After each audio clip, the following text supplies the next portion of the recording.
There's more to them than meets the eye.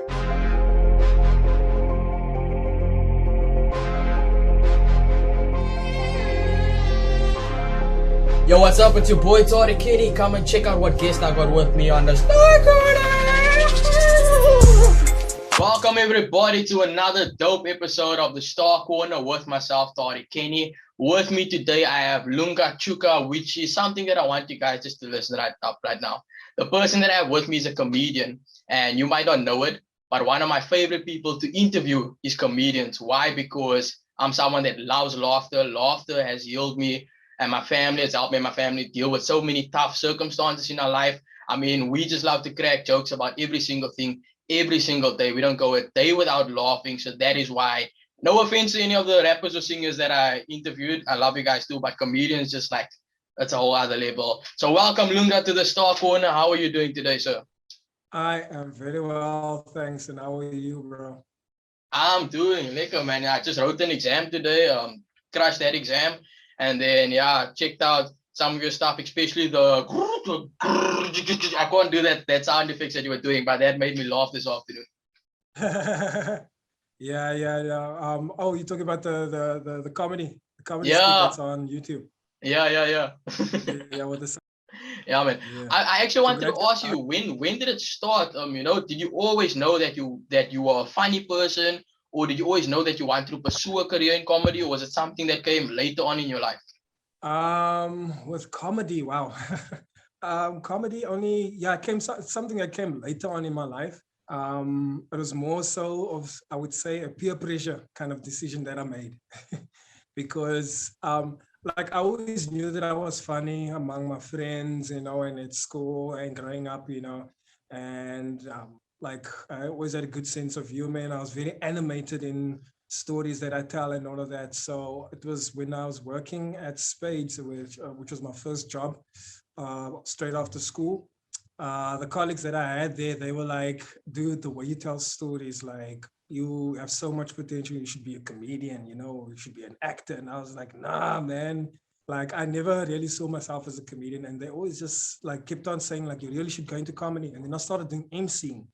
And then with emceeing, what I would do is, if I get a bit nervous or I feel like I need to, because as an MC, I feel like your responsibility is the life of the show. You need to keep the energy up of the audience. You need to keep the acts glued and everything like that. So I always felt like I needed to have like a trick or some kind of a joke, just to like keep the crowd warm.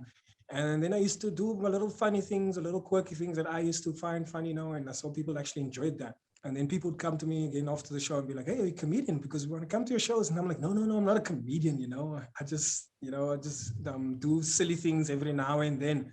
And it's like, it's by chance that you guys are actually finding it funny, I think the biggest fear for me was the idea of like, I know I'm funny around my friends, but like put me in a room full of strangers, different ages, races, and all of that, people's parents, people and kids. And I'm like, how do I make those people funny? Because I know if I speak about hip hop or I make jokes around Marvel, I know my friends will get that funny, but like, how do I write funny for, So it took me a while.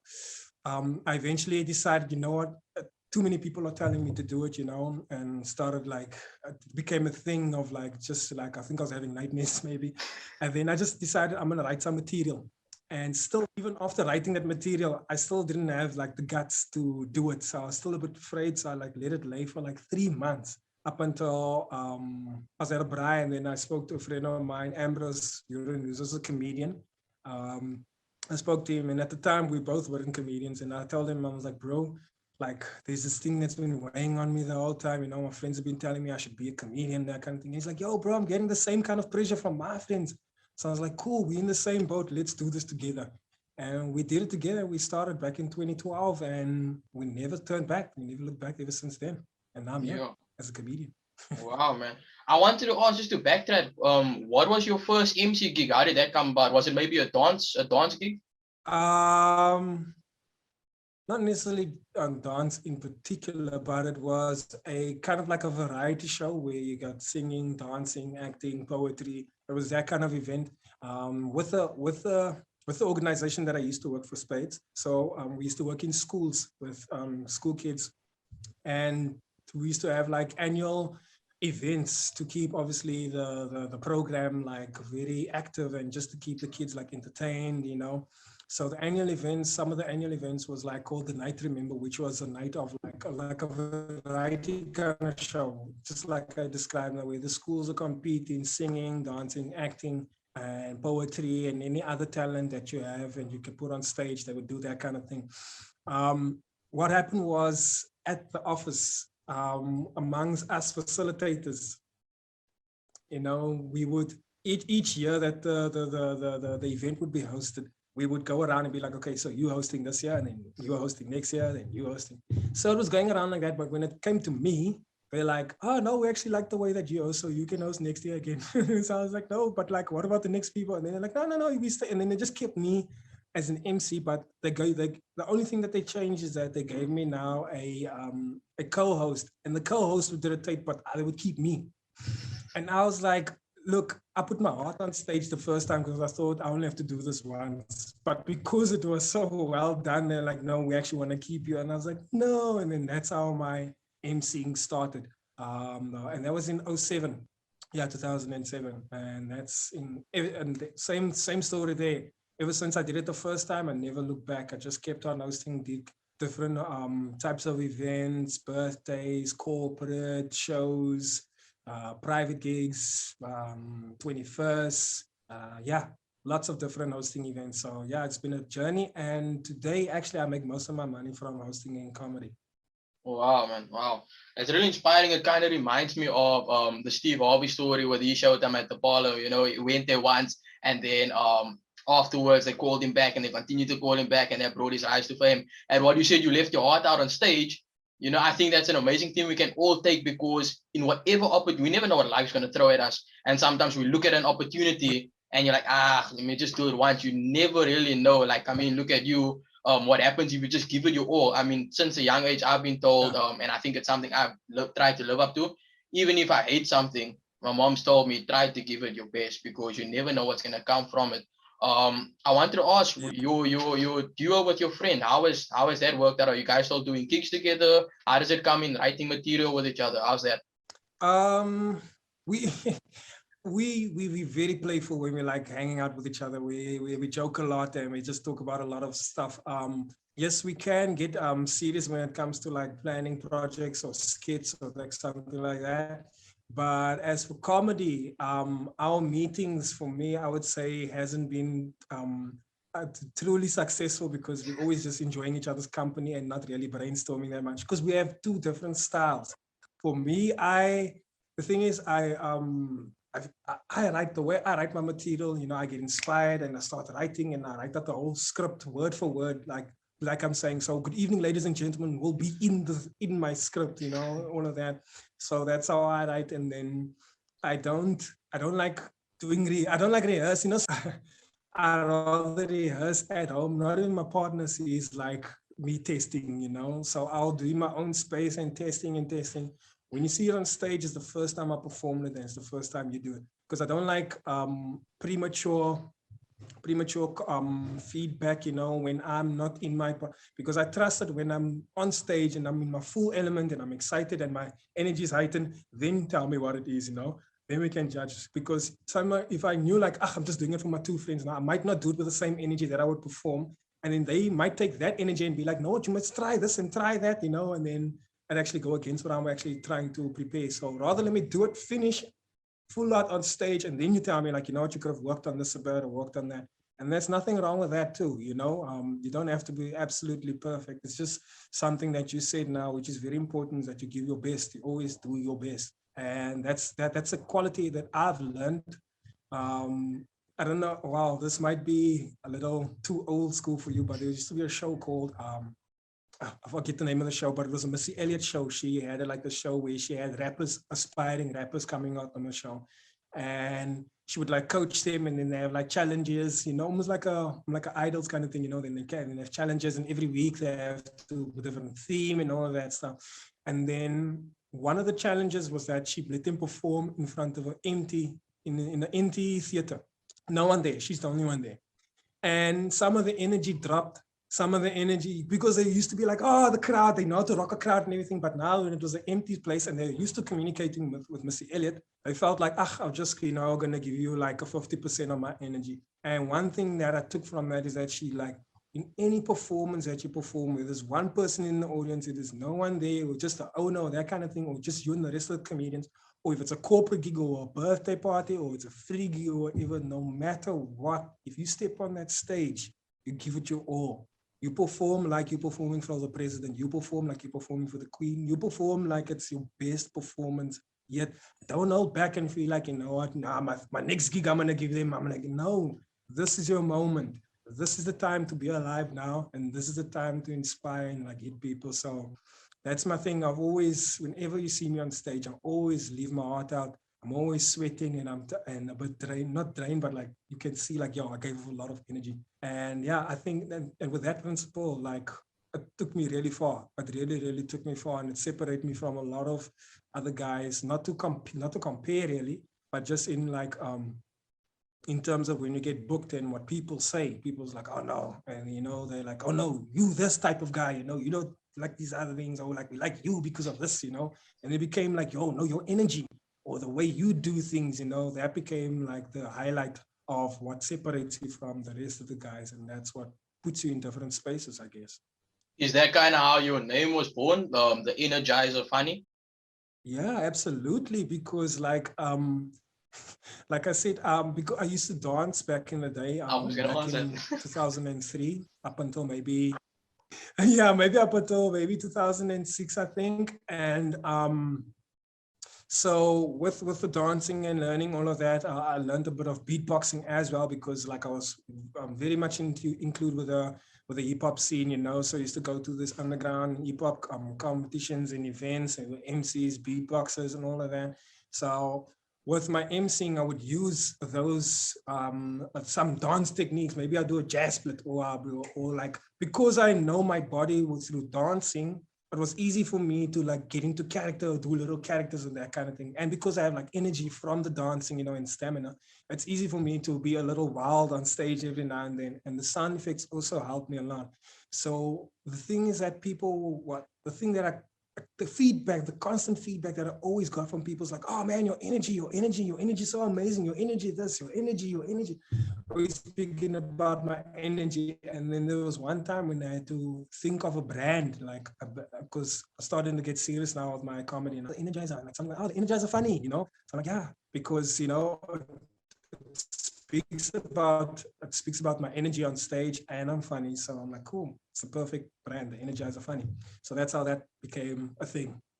Wow, man, you're really amazing. What was your favorite styles of dancing back then? Definitely b-boy. Breaking was, well, before, because I've never ever danced before I met my friends who were b-boys, And when I came down, I was like, wow, these guys are doing amazing. Like, if you look at it now, it's like, no, it's not that cool. But back then they were doing amazing things, I was like, wow, it's so cool to have like a group of friends that just do this thing, man. Like, you're like, dancing is your thing, really? You just put on the beat and you just battle each other, and like, you imagine, you fantasize that you're in this world, like, yo, where you from? I'm from Brooklyn, what's your name? And and everything was fun. And then it was a breaking, and then going to these events, and then you see people, see a grown man, but his name is Psycho Sid or something, like Psycho Graffiti Artist. I felt I stepped into a world where you can be anything and whoever you want to be. You can give yourself a name, you can dress a certain way. And I know you go home and be, Lunga, go do the dishes. But in hip hop, I'm Big L. And Big L is a respected MC, blah, blah. This guy, I was like, yo, this is dope, to be in this world and pretend and I'm also gonna make up my character. When am I gonna be, So it was an amazing thing like that for me to experience. And that's where it like started for me, and the dancing and all of that. And so all of those things, I use that as like little bits that I've learned there. I bring it into like what you see with my shows and all of that posters. Is always like a hip hop influence to all of those things. So I use all of those elements to help like influence whatever I do, whatever content I put out.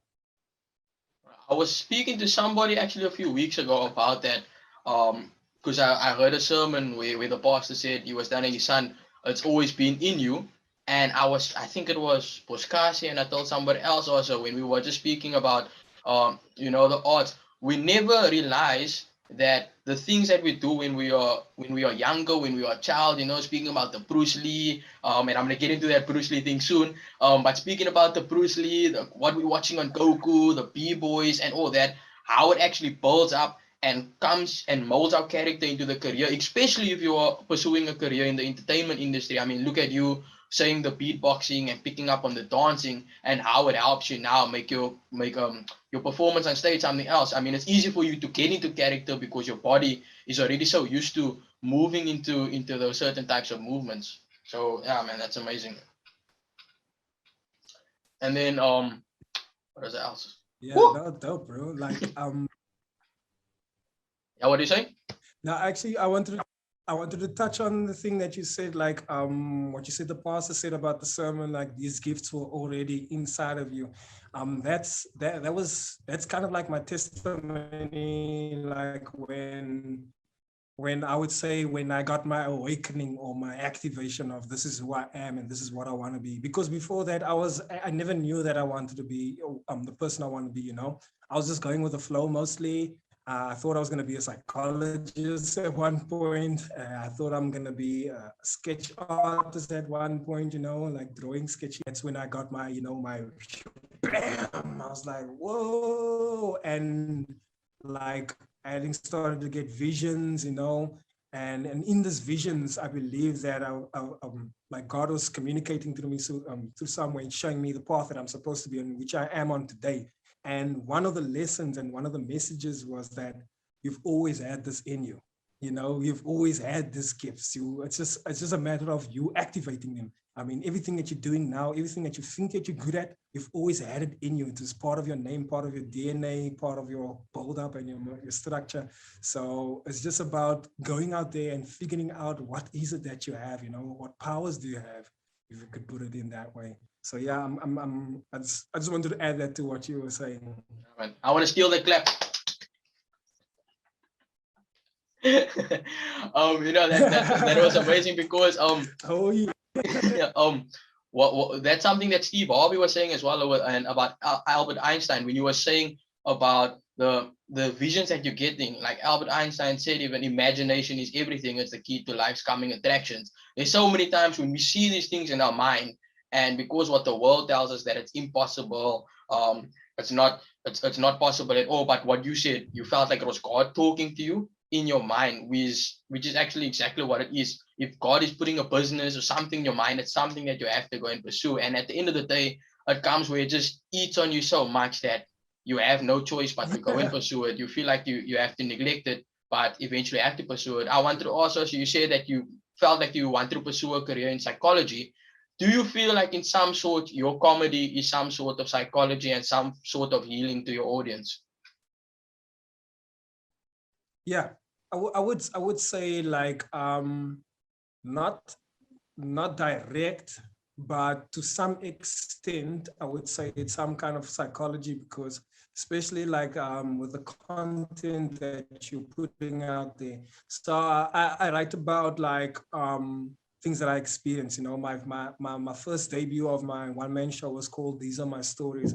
And that was based on me being a Xhosa guy growing up in Mitchell's Plain, predominantly having colored friends, having to learn the slang, having to learn the games, having to learn the mannerisms and all of those things. So almost like being like that alien, and learning all of those things, and me telling my colored friends or telling my colored audience my perspective of what they taught me was so enlightening to them. And there's people that is like, wow, people came to me afterwards, and colored people came to me and they were like, thank you for portraying us in such a positive way, or like, your show makes me feel so proud of our part of ourselves in this kind of way. And people would be like, usually when colored people tell jokes about colored people, they always do like the bad stereotypes and that kind of thing. So they would like appreciate the stories that I would share.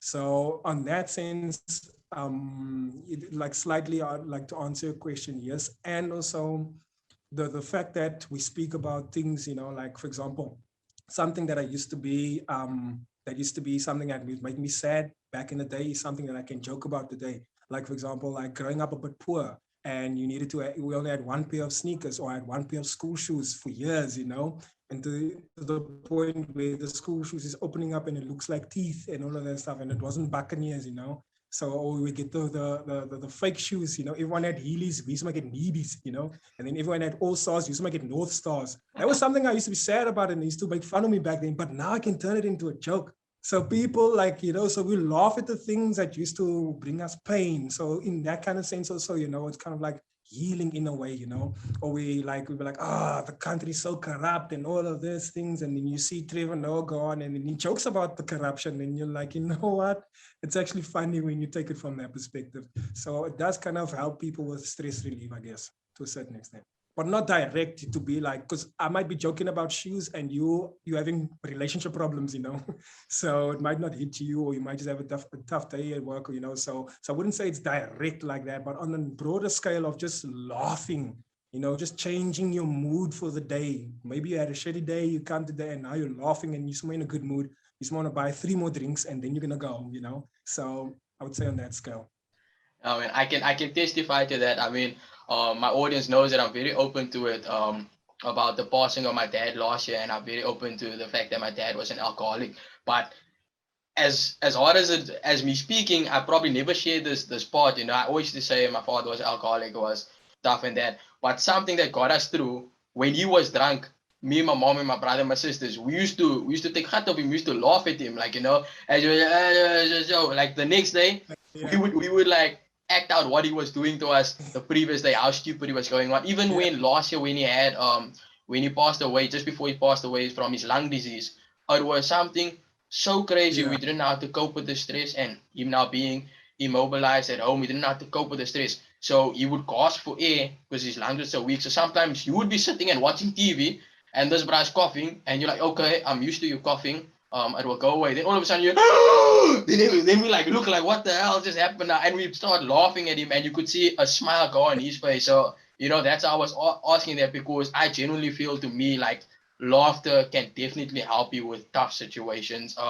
Another thing that I just want to ask on that: have you ever choked on stage before? Like maybe messed up a line, forgot what you wanted to say, or not had the reaction that you wanted, and how did you deal with that?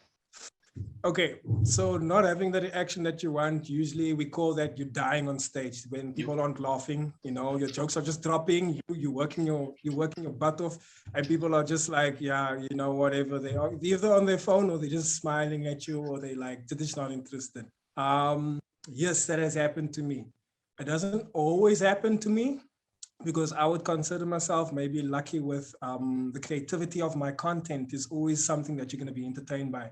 If it's not the beatboxing, if the joke is not that funny, my impersonation, something you will enjoy, you know, and I make sure that I give you quality. So yeah, or if you just weren't feeling it, you just weren't feeling it. And I've had people come up to me and, you know, they didn't laugh and they'll be like, you know what, wasn't that kind of fun. I didn't get this joke and everything, but I appreciate the fact that you worked. You know, I saw that, I could see that you worked. So I'm like, okay, cool. So at least something that they can take from it. But yeah, there are times where I've chosen the wrong material for the wrong crowd before. I had an all Muslim crowd and I went to go speak about wine tasting. No one was feeling it. No one was feeling the joke about wine tasting because it was an all Muslim crowd, you know, and alcohol is haram. So I'm trying to explain wine tasting and such a long joke. It's such a long joke, bro. For that whole 7 minutes, no one is feeling it, bro. It's so embarrassing. But you learn to get over it. It can be crushing at first as you experience because you feel like a failure because you're like, I have one job, anyone laugh. So you kind of feel like a failure in that sense. You're like, you know, like, am I really that funny? You know, yeah, maybe yesterday was yesterday was a fluke because today I'm not that good. And yeah, and also with losing, like having the thought go away. Yes, that happened to me before.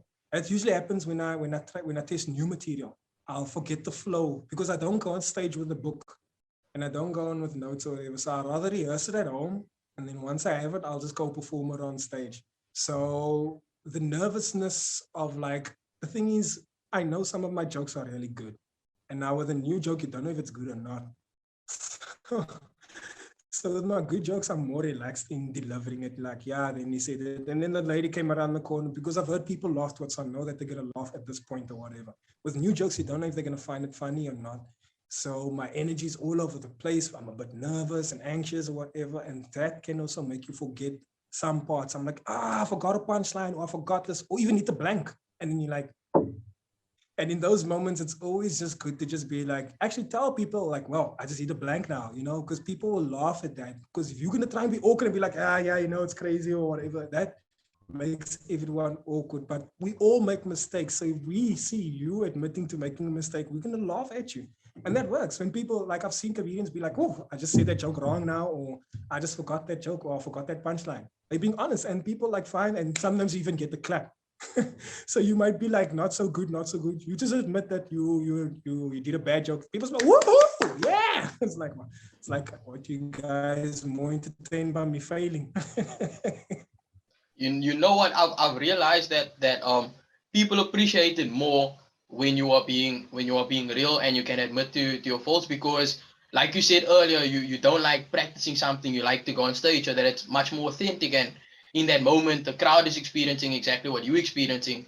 I've had someone, I'm not gonna mention the name, that I worked with that wanted to, was someone in a management position that wanted to drill me for presentations or stuff that I have to do. And honestly, in my honest opinion, when I'm doing the presentation, I honestly feel like I'm boring. I'm not feeling it at all, because I feel like I've remembered everything so perfectly, and I'm stressed on remembering everything so perfectly that I kind of lose that part to be authentic. Whereas the moment when I'm not really rehearsing something and you just go out there and you have fun and people could see your energy, and especially, I mean, something that I had on air already was when I had a voice crack and I was talking and I was in this deep voice and I was like, and my voice like went, and then I told the people, I was sorry, I was a voice crack, happens, still finishing puberty right now, it will go away soon. I honestly believe that the crowd loves it when people admit to their faults on stage, because it shows the person sitting in the audience that person up there is human. Because as an audience member, you feel intimidated because you feel the person on stage has a certain level of success higher than you, or maybe doing something that you wanted to do. So when you can show people that you're real, I think that's just how you touch people's hearts. So well done on that, man. No, that's true. That is very true. I'd agree on that.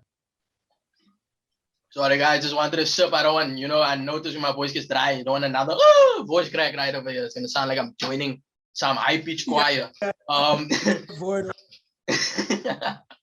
But just my next question, man, like I said, we spoke about the Bruce Lee, spoke about Goku and that at the beginning. Something that you did and you went really fast. I wonder if just give me 1 second quickly.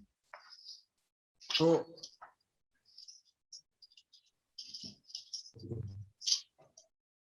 Yeah, man, I don't have what you have. I have a brown belt and this leather black belt, but something that you got was an actual black belt. What made you want to go and start participating in karate, and how? Just take us through that journey, because I heard some bro broke your jaw or so, and you fought senseis or so, and you won tournaments and you came first place. Take us through that, because that's something you never really hear of a comedian that did karate. Because I think if people know, I don't think people's gonna want to boo you on stage, because they'll be like, yo, if I boo this guy's gonna kick my ass on stage. So take us through that journey. Well, it's actually like one of my, what would I say, one of my cherished journeys and moments of life lessons, if I should put it that way. Because what I've practiced it like professionally for like maybe 6 years. And I set a goal for myself, and my sensei had different goals for me. So what I've learned is that in that journey is that to be brave, to put yourself into throw yourself in the deep end, out of your comfort zone, and sometimes allow others to to help guide you to what your potential is. And I'm going to tell you exactly why I say those lessons. So in the beginning, when I started coming there, because I was like most kids when they start martial arts, they'll be like, I've always wanted to do martial arts, when I used to see karate on TV, I go outside with my friends and everything, and everything, And that was always a passion and a desire of mine. I wasn't really specific on karate though, but I just knew martial arts in general. And I always thought that I would probably do boxing because, like, you know, people, when you see people practicing, they're always shadow boxing. So I was like, I'm going to do boxing. Then this one time a friend comes to me and he's like, bro, what do you know about karate? And I was like, I don't know, isn't it like that, oh, you know, that stuff in the Olympics where they're like, "Ayah!" and a lot of shouting and stuff. So he's like, nah, bro, what do you know about Kyokushin Karate? So I was like, Kyokushin Karate, I've never heard about that before. So like, no, it's a different style and it's full contact and it's different from the Olympic one, you know. This one, they actually knock you out. I was like, what? He showed me a clip from YouTube and I just saw people going down with straight knockouts. I was like, yo, this is dangerous. So he's like, bruh, what if I told you that the dojo is just here by us and it's 100 rand a month? I was like, what? I'm like, that's manageable, you know? And the dojo, like the wall is right by my house and he's like, it's just there. Tuesdays and Wednesdays. I was like, what am I doing here? I went immediately. I signed up. After the first session, so the sensei is like, no, you know, join. Don't just come sit and say like, because we come and I would like to join one day. And he's like, no, okay, be part of today's session if you see if you actually want to join. So I'm like, okay, cool. And then we're doing the punches and kicking and all of that stuff. And there's a bunch of small kids there, different ages. And they just look so sense in the beginning. I was like, look, I just want to get a black belt. I don't want to fight anybody. I don't want to do anything serious. I just want to learn how to do this stuff and be fit and get a black belt. I'll be happy. And that was my goal. My sensei laughed at me when I said that. And I was like, no, I'm serious. I'm serious. And then he laughed and he's like, we'll see. So I'm like, what do you mean? He's like, you'll see. You'll start getting stronger and then you're going to want to test yourself. So I was like, oh, well, okay. Next year, the following year, boom, he throws me in a tournament, essays. I was like, and I only have like a year's experience. At this point, I probably like, I think I was blue belt or whatever. So afraid. I've never ever fought in real life before. So I don't know how this conflict thing goes. We throw each other we throw punches at each other, you know. So now I'm in the tournament and to my surprise, I hit third place. I was like, wow, cool, you know. And then just got trained, continue training. I think following year comes senses like you're entering again. So I was like, no, you know, nerve-wracking, thinking that I just got lucky. You know, it was the first time I entered a competition, got a trophy. Second time I entered, that's when my jaw got broken. Came second place, Western Province. But I still got my colors, Western Province colors, you know, a little badge. So I was like, oh, this is cool. I've never experienced anything like this because I was never into sports at school, or I was never like the A students. I never used to get diplomas and certificates or medals or trophies. I never knew what that felt like to get those things. So now I'm experiencing it in karate, and I was like, oh, this is cool, like to get, you know, to be recognized like this.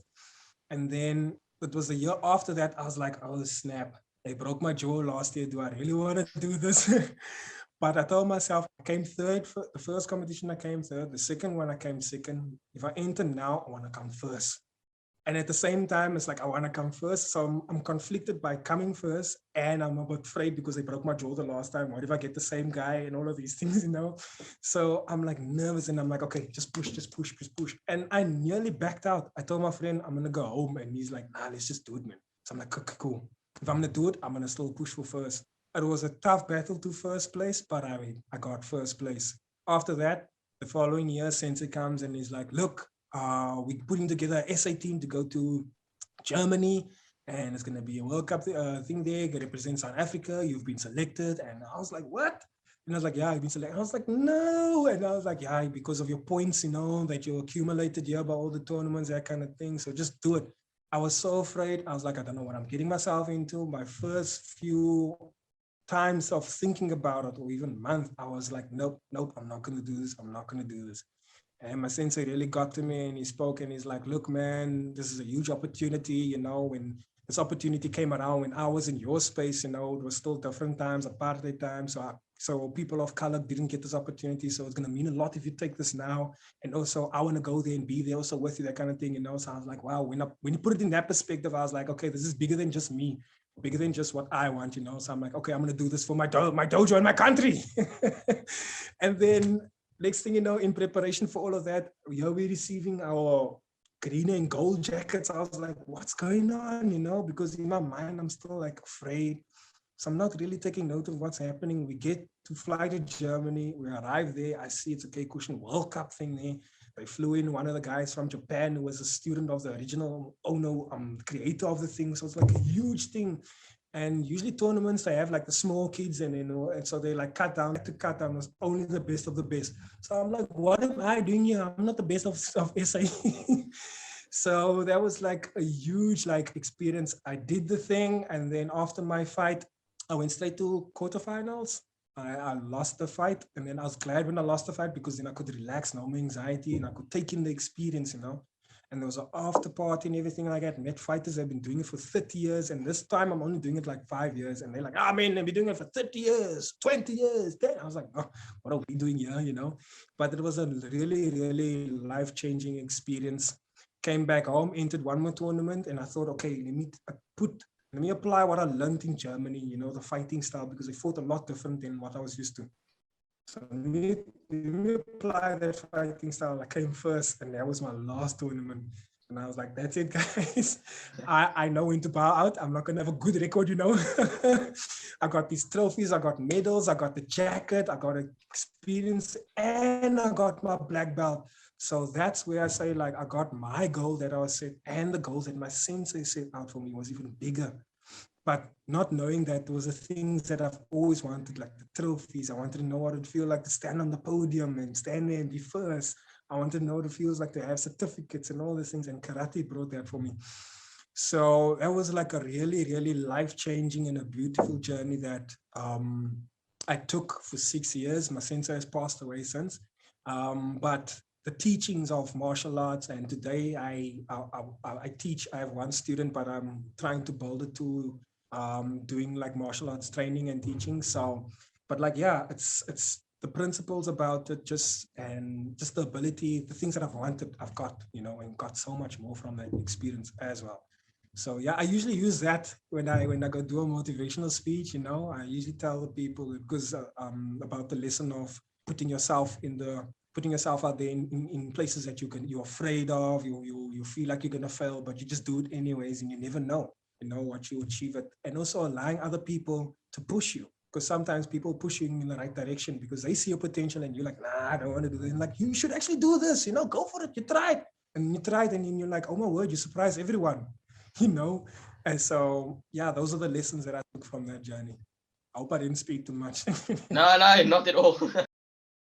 Yeah, man. I think for any interviewer, it's actually a blessing when the guest speaks a lot because then you have so much more things to capitalize on. I loved what you said there because my follow-up question was gonna be how did it help you? Because you know, seeing in the movies and that, and many people that's been interviewed saying how martial arts kind of helped them, how being in the Navy helped them in the lifestyle to be disciplined and that. But now, the next category of this interview, can I call it a category, that I want to hop into, because I feel like this is kind of why I reached out, because you kind of share the same mindset that I've been sharing. At first, I think just like matriculating from high school, I was upset because everyone around you is telling you that South Africa sucks. South Africa's actors sucks. South Africa's comedian sucks. And it's just Trevor Noah that's good. And we'll never get anywhere in life. And, you know, just starting to get on this journey that I'm on right now, I've actually realized, no, the country does not suck at all. Okay, maybe the politicians suck. I'm not gonna lie there. I'm not a political fan, but I mean, as far as the talent and the intelligence in this country, as far as that goes, we don't suck at all. Our comedians are amazing. Our dancers are amazing. Our actors are amazing. I mean, look at Blood and Water. Our music, look where our music is going right now. Look at our radio stations. Look at the platforms that we are having, the streaming platforms. Well, the main issue is why we suck is because the people in the country are not focused on helping these people trying to come up. I mean, if you look at America, every day there's an artist blowing. Every day there's a new actor that you never heard of making how much millions in a movie. Every day there's a new host or other show. There's a new YouTuber with a channel that hit 1 million views, and everybody there is basically living the lifestyle that they want to live. Why? Because everyone in that country is supporting each other's content. There's so much people supporting each other's content that it's so much easier for them there to break through into the industry. And that's where kind of developed the mindset, look, why instead of following Drake and all those people, why not start trying to follow somebody here in South Africa? Because me streaming 10 of their songs will, kind of improve the algorithm, help more people stream of their songs. Me sharing the link, it takes 2 seconds from me, which can help them and overall benefit the country. So, just moving on to your podcast and your show that you've been having on Facebook and YouTube, The Price of Fame. Some dope guests on there, by the way. Jeremy Neves, Questa, Jamie Thornburg. I'm gonna link the channel in. And after this, I want you guys to go check out Lunga's channel and just subscribe, because he's truly got some dope guests on there. Some people that you guys admire, most likely yourself, and I would like for you guys also to go stream that. But yeah, I mean, that was a long introduction, but can you maybe just take myself and the viewer through the part of why the name The Price of Fame? Awesome. Can I just add to something that you just said before I jump into The Price of Fame? So the thing that you said, like, the support thing, I think it's part, like, it's 50-50. I think it's the people, and I think it's also a huge part plays in terms of the industry. I feel like our industry is still a bit underdeveloped, because I remember, like, with me going overseas, I went to go represent the country. I thought there's funding for those kind of things. I had to pay for everything. We had to pay for our own jackets, represent the country. We had to pay for where we're staying, every single thing. There's nothing that came from government. And even when I was with the hip hop dancers, when we went to Vegas, we paid for every single thing. But when we met the team from Philippines, they're like, no, the government put them up, the government pay for their flights, the government pay, especially if you're representing the country, the government put you in studios, the government pay for your food and everything. We're like, what? This stuff is never heard of. So I would say the industry also is a bit underdeveloped, and it's hard for someone from Mitchell's Plain or Nietzsche to make it all the way to Germany on his own strength, He might have the talent. He might have all of that stuff, but it's hard for him to make it because his parents can't support him, or he has to make 10 fundraisers and still not meet the mark, So I feel like our industries are very much underdeveloped. That also plays a huge role in why we're not being seen or reaching the masses. But yeah, Price of Fame. What the Price of Fame? The Price of Fame is a podcast idea. I initially, so I have to give credit to the two sources that sparked this idea. So I watched a DVD, a documentary, of KRS-One, MC KRS-One, and the documentary is called 40 Years of Hip Hop. And in this documentary, he gets to a part where he speaks about the importance of your journey from when you say, like, oh, I want to be an amazing DJ, to the part where you actually become a DJ. Sorry, pardon me. He said, like, the journey to there is very, very important, because he was like, he's like, if you knew your journey, would you still want to be what you want to be? So he's like, just take this for example. This kid comes in, he's like, oh, I want to be, and I'm just paraphrasing it. He's like, I want to be the best DJ in the world. And then your guardian angel comes up, and your guardian angel tells you, okay, this is what you're gonna have to go through before you become you're gonna have to be broke for 2 years. After that 2 years, you're gonna get a little side job here. A dog's gonna bite you. You're gonna get a bit of rabies, but that rabies is gonna send you to a hospital. At the hospital, you're gonna meet a friend. That friend is gonna help you get records. But once you get, he's gonna help you to steal records, but then you're gonna end up in jail. But when you get in jail, you're gonna meet this one producer. When he comes out, you actually come out at the same time this producer comes out. He's gonna hook you up with someone else like that. Then you're gonna he's gonna propel you forward, and that's why he's gonna make you even do old school hip hop, because you knew your brother was into old school hip hop. So that's gonna be your niche. And now, boom, in 3 years more of that, then you're gonna become the greatest DJ. And you're like, are you still ready for that? And people be like, yo, bro, the journey though, So, and that I was like, yo, that was actually a cool thing, and that was something that got me thinking. And then there was another podcast called Drink Champs by Nori, another MC. And what he does is he invites artists on there like Wyclef Jean, Amber Rose, anyone like that, KRS-One, P. Diddy, and then he just speaks about the journey, and he just wants to like celebrate them, while they're still alive. It's like, oh man, when you did this and you did that, and he just speaks about the journey. And in there, I was so fascinated by hearing the stories, when, for example, White Clover say like, James Brown and I, we were roommates and that kind of thing. And I met Busta Rhymes at this event and he was what? And I was like, wow, these stories are so cool. And in these stories, when you hear these stories, what the people have been through, their struggles, their hardships, and all of these things, and the things that they have to do to like reach that certain level of fame, it kind of inspires you, because I'm someone who is like, I'm knocking on the door, and a lot of people might think like, oh, you're successful, but compared to like obviously the perception, but to me, I'm like, I'm still there. I'm not yet there, I'm still working. I'm still trying to get there, and sometimes you can feel down, and whose story inspired me is Idris Elba, he gave it all up and he went to America and he was trying auditions, trying to get in the industry. And with his last attempt, he was like, look, after this, I'm going back home. I'm just going to do something else. With that last attempt, he hit and he never turned back. And he's an A-list actor now. Morgan Freeman, he didn't start acting when he was old. He's been pushing and working, and now he's only famous as an old actor.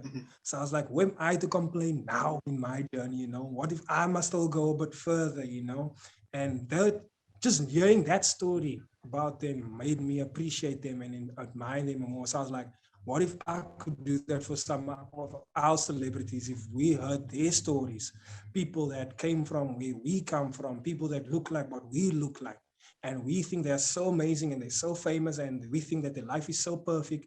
And just to hear that, no, I grew up in a house where there was one parent, or I grew up in this house and this and that, or I was an orphan, and you sitting in and thinking like, oh my word, you're so inspired. And essentially, your journey is your price that you pay for your fame. So I'm like, it's the price of fame. So I'm always like, yeah, people always know the glory, but they never heard the story. So I'm like, I want to know the price of fame. What was your price of fame? What's the price you paid, So that's basically the whole vibe of the price of fame. And I also just hear that catchphrase so many times. I used to laugh because people would be like, being a famous guy, you gotta wake up every what's name, you get short sleep, you got gigs and tours and all that stuff. But hey, that's the price of fame. So I was like, okay, cool. So that's where I got that, that's the buzz. Love it. So many things to just to get on there, because Steve, like many people know, I've said countless times, Steve Harvey is my role model. And he said, like we were just discussing earlier, when God puts it in your mind and you get so excited now because you're dreaming and you see that it's possible and you start praying for it so badly to happen. The thing is, as soon as you start praying, God actually put it out there. Same like when we had this interview, we spoke like a week ago, we set out the date to get it. God has a date for it. You just have no idea when that date is. So if God's going to show you what you have to do to get to where you want to be, are you really still going to do it? Because if he has to tell you you're going to maybe lose a parent, or you're going to be homeless for 3 years, or you maybe going to get addicted to drugs at one point or something, or you're going to lose your job, or you're going to struggle for 10 years, are you really still going to want to pursue it, or you're just going to want to live a comfortable life? And it reminds me of this one famous meme of this guy digging for diamonds, and he's digging and he's digging and he's digging in a mine, and he literally just needs to hit one more time and he'll get that thing. Similar to what you said of Idris Elba, he needs to hit one more time, he'll get it, and just before he has to hit, he walks away. So I mean, that was an amazing thing. And even what's the actor Jim Carrey? Jim Carrey says he wished that everybody could be famous, so that you realize sometimes that's not the answer. Because in some cases, for some people, fame in itself is a price, because you lose so many things when you become famous.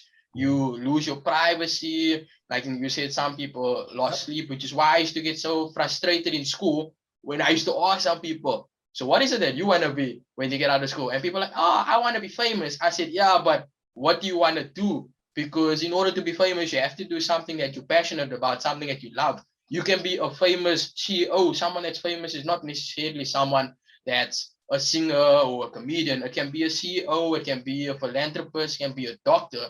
Fame in essence is basically someone that just really good at what they're doing and have gotten that recognition by so many people. So concluding, I just want to know, from the people that you've interviewed, firstly, I want to ask, did you get starstruck by anybody? Because I saw with Jeremy Nevers, you freaked out a bit. And overall, what is everybody's general answer when you're asking that question, the price of fame? Had they known where they are at now, would they want to do it again? What's basically everyone's answer? First of all, with my guess, I've never got starstruck. I maybe got excited to have Yeah, Germany, yeah, but yeah. nah, I wasn't starstruck. I'll speak to you before, like we've been in the same space before. Um, but there was a time where I got starstruck where I met Ragnar, Travis Fimmel, the guy. I don't know if you've seen Vikings before. No. Have you seen the series? So Vikings is a very famous series, and Oh, there's yes, this yes, one yes. character I do that, remember my dad watched it, but I wasn't watching it at all. So my dad watched it, yeah. yeah. So I met the lead character who like carried the story for a very long time, and I was like, I acted like a fan there. So I could only say his name. I didn't even say his real name. I just called him King Ragnar. And I asked him for a picture. Also and in Vegas, I saw this group of dancers, because you always see them on TV. And I know who this dancer is, and I went to go call him another dancer's name, and I just embarrassed myself there. Because I was starstruck. Yeah. And then I couldn't pull it back and be like, oh, no, no. He's like, yeah, chill, man. I'm like, no, my one opportunity to meet this guy, I go call him someone else. And I know who he is. The most common question is, you're asking is the most common question from my guest, or the most common answer? Yeah, Sorry, like what like was I'm the saying, second part? so obviously, the introduction of your show, you're basically saying, knowing what you know now, would you want to do it again if you could? So I want to know, like, what's the most common answer? Does everybody basically say yes? Or is there some that say, nah, I wouldn't go through all of that again? All of them say yes. All of them like are proud of where they've come. They're proud of the steps, because if you look back, it's a lot easier to look back than to look forward, because when you look forward, sometimes you can't see the obstacles, or sometimes you see obstacles and you feel like, nah, I can't make it, but little did you know that you can actually climb or go around, or sometimes there'll be someone else to help you, who puts a bench there so you can step on the bench so you can climb over. But we see it from far and like, nah. So I believe like just keep going, even if you see anything, and rather look back. And then you'd be like, wow, I actually came this far. I actually met this person there and they put me on this level here. And you realize when someone else asks you for advice, or someone else asks you, you have so much knowledge and you thought like, I'm just running. But then you're like, they're at the beginning. So they're like, listen here, what do I do here? And like, oh, yeah, I remember. Oh no, this is how you do this or whatever. However, they always, so they always, they're proud of the steps that they made and everything like that.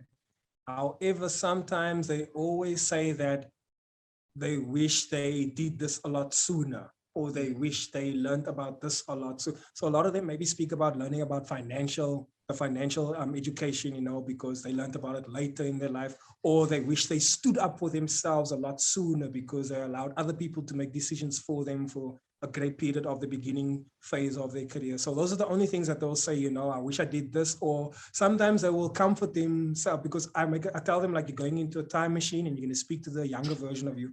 So sometimes I'll just give a comforting message in terms of like, just people are gonna break your heart, people are gonna try and bamboozle you and take advantage of you, but you just need to keep going.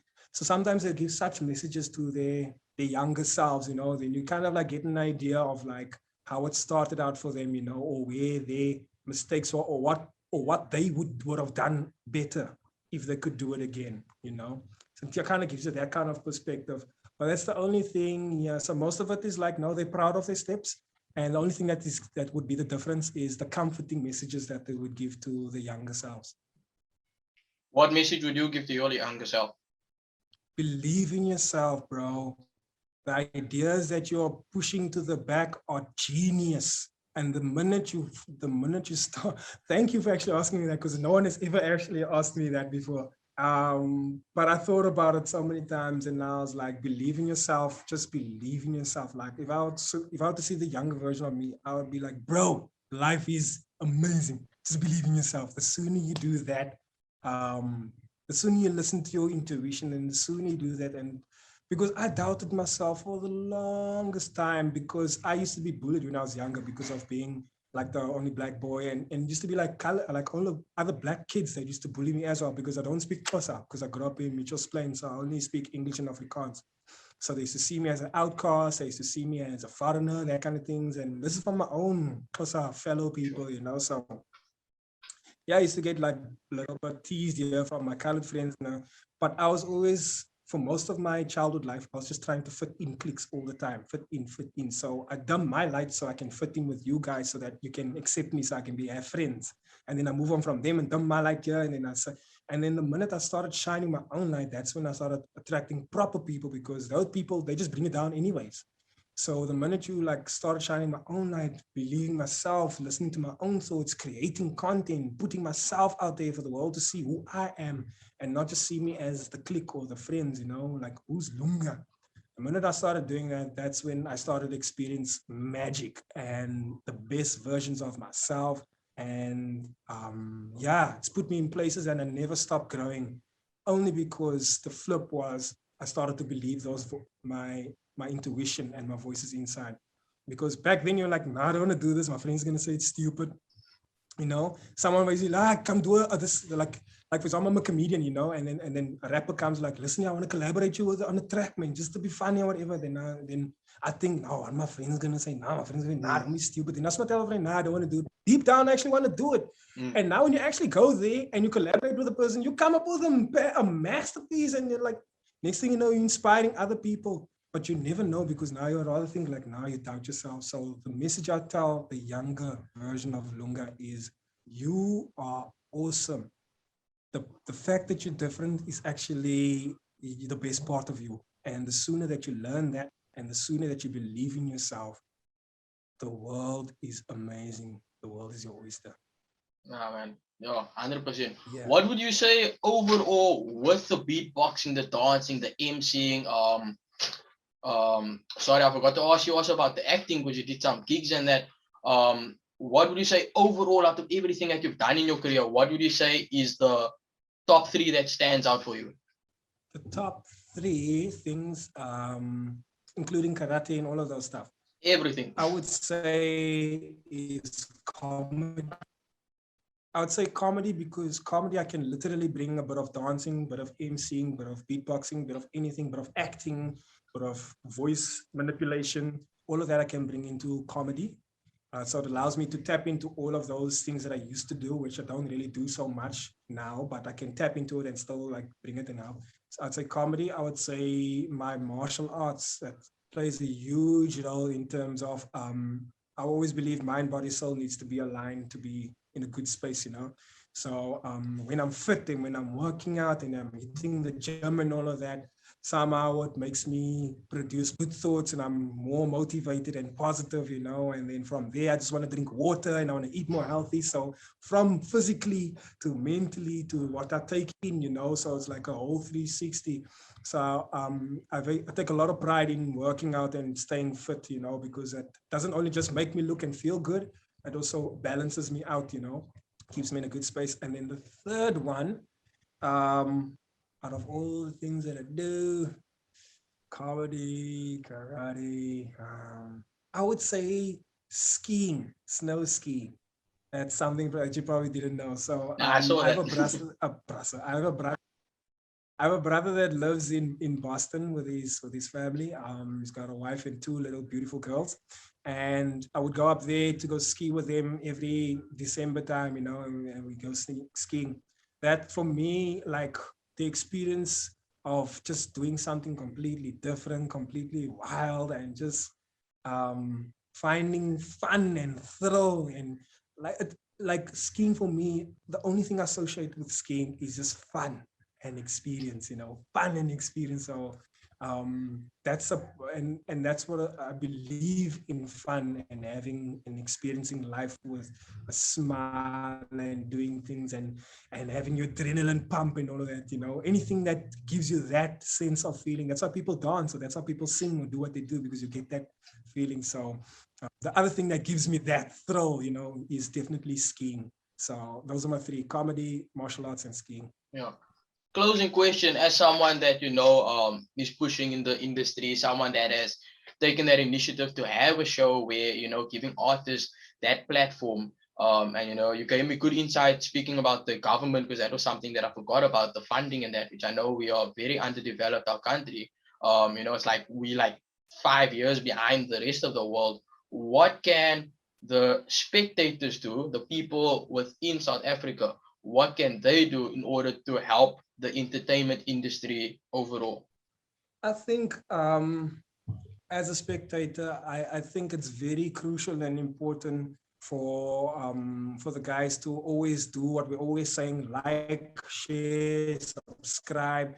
I mean, it's for you it might mean like, I just click there, whatever. It means nothing. But for us trying to build a brand, when if you want to take this and you want to say, like, for example, if you go to SABC and you say, look, I have this show that I've been running for maybe 6 months or a year, I'd like to put it on TV. Can you please check it out? They're going to look at your stats. They're going to see how many people are liking, how many people are following, is your reach and all of that stuff. So that's what I always tell people. It helps a lot when we try to build our brands and go to the next level. The support counts a lot these days. Back then, you can just show them your CV. I've been here, I've done this, and then you can get a job. But now they want to see, how many followers do you have? What's your reach like? How many people do you have? So that's why I'm always punting, telling the people, guys, please like, please share, please subscribe, please, because it helps when we're building the brand. And the thing is, the people, they enjoy your content, but they forget to like, or they forget to share, So, but they want to see more of you. And then when you don't do it anymore, they're like, where's that show then? You're like, yeah, why aren't you supporting? But you want to come miss me, but you weren't supporting, So it's very important, like, for anyone, it doesn't cost you a thing. Literally, you don't even have to follow all my posts. Just the fact that you subscribe to my channel. You don't have to watch all my content. Just that one subscription means a lot, because it counts now. You just added a number. So now from 54, I'm into 55. And then more people just subscribe. You hit 1,000 and that kind of thing, So I feel like to help boost the industry. And also, if your reach is big, the big corporate guys, they can't deny you, So then they'll be like, okay, no, this guy's onto something. He's got a crowd, he pulls mostly teenage girls or whatever, because they like his style or they like his content or whatever, or maybe he pulls an older crowd or whatever. Like, okay, cool, yeah, let's get some interest into him. Otherwise, they're gonna keep picking the same faces. You're gonna see the same famous people moving around all the time, and the little guys barely get a chance to show what they've got. So yeah, if there's anything that the audience can do to help us, and I always tell them, you're part of the journey. You're part of the journey, You're part of the journey. You're doing this for other people to also see. And it's not just for you and I, it's not just to put this on your hard drive. You're going to post this for other people to see and learn from it as well. So they should know that they're part of the journey, and just that small action of liking or just sharing or just a subscription, it helps a lot. And that's the age that we're moving in now. So the more that they do that, the more that they help us. And I feel like anyone can be successful with that kind of support. You don't have to wait on people to put you on or idols to give you a gig. Fans can make you, just by you putting on this podcast, your fans can make you famous. Definitely, man. Definitely. I think people don't realize the power of a share, or of the power of a subscription and what it can do. Because I've had a YouTube channel for like 3 years now. I posted up my status. People see my status only now, like this year, they like start following. Or you take a break from something and you focus, and then people, like you said, yo, where have you been? What? But I'm like, but you never even commented on my stuff. Like, guys, just to help out with the algorithm, a share takes 1 second, especially to your story. There's about, like, if you have probably 1,000 followers, I'd say on average 100 people will view your story if you post daily.